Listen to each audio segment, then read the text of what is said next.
Well, nothing is better for the soul than getting outside. And joining us now to talk about the benefits of the great outdoors is Dr. Jessica Clemens. Thank you for being with us.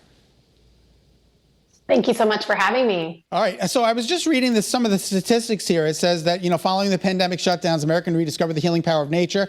At the same time, 60% of Americans have hesitated because they don't see themselves represented, the wellness gap. Can you elaborate more on what this wellness gap is? Yeah, with pandemic shutdowns, we lost access to traditional ways of sustaining our wellness. We couldn't go to gyms. We couldn't send our children to summer camps. And so we've accumulated this wellness deficit, right? This inaccess to wellness. Now that recreational activities are resuming, people are looking for things to do. They're looking for ways to fill it. And so I tell my patients, head to nature because nature is going to be great for wellness.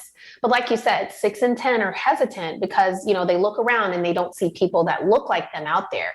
And so I've partnered with Take Me Fishing to announce Get On Board. It's this new initiative that encourages people that the waters are open to everyone. So what's a good way for a family to get out there? Because, the kids have been really stressed out and so have adults. And actually just being outside in the fresh air around green things can really shift our mood and help us create better feeling hormones. Oh, yeah. Studies show by spending time in nature, and even just like 50 minutes, that's not a whole lot of time, you're going to see a significant reduction in stress hormone levels. So that translates to feeling calmer, relaxed. We all need that these days.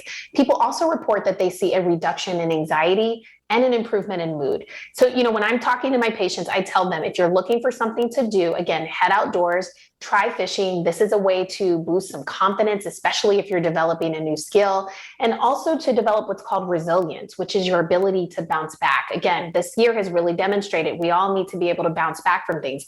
Resilience is a key marker for mental health. And so again, fishing is going to be a great activity that people can try. It's National Fishing and Boating Week. So, think about wellness when you're out near and close to that water. Now, it says that you're fairly new to the sport of fishing and boating. Tell us about your experience.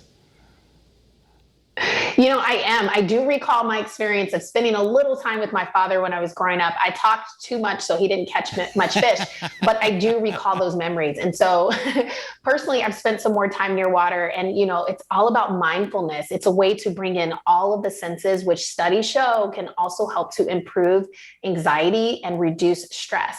So my advice is to start small. You don't have to have a huge boat or to plan a huge trip. Just look for local parks and head there. Also thinking about social isolation. This is a chance to get the whole family together. That's what I got to do personally. It's such a fun time. It's a time to really deepen those bonds. And if you're looking for a day when you can try it, free fishing days are everywhere. And so you want to check in your state. This is going to be a day when you can fish without a license. So please look into it. So it seems a little intimidating if you've never fished before. I know you said building confidence. I'm thinking I would lose confidence because I don't know how to do anything with fishing. So how do you start that? Can someone show you? That's again why I'm really emphasizing bringing that family together. I remember who taught me how to fish. It was my father. And so when you think about all the distance we've had to spend between each other because of the pandemic, this is a chance for people who are skilled in the family to teach those who aren't. And again, you can head to takemefishing.org. They are going to have a whole host of resources and information for beginners.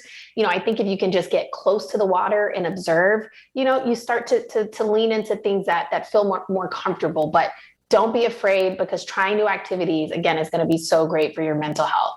And learning to swim is the utmost importance. I always tell people we're on 80% of the earth is water. Learn to swim.